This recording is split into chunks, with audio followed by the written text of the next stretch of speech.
I will show you select few of these acknowledgement receipts. And for better appreciation of the Honorable Impeachment Court, we will be flashing some select few.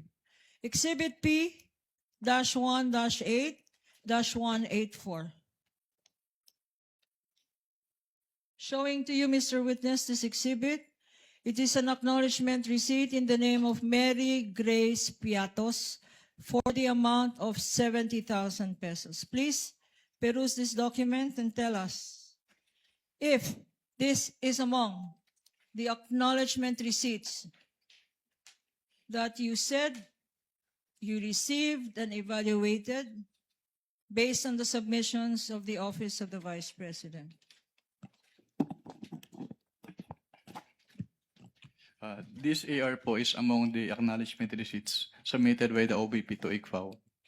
Before we go to this particular exhibit, in the name of Mary Grace Piatos for 70,000 pesos, tell us, Mr. Witness, ano ba talagang ibig sabihin ng acknowledgement receipt?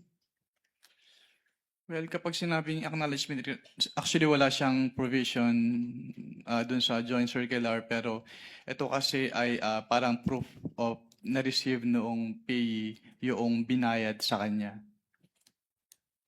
So, acknowledgement receipt, as the name suggests, acknowledges na na-receive. Na-receive niya yung payment from the payor po.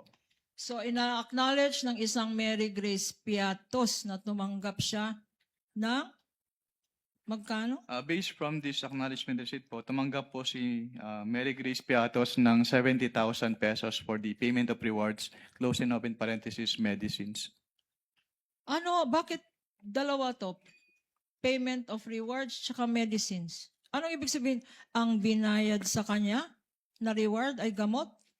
Hindi ko po ma-determine based on this document alone po, kaya po kami nagpapasubmit ng additional documents.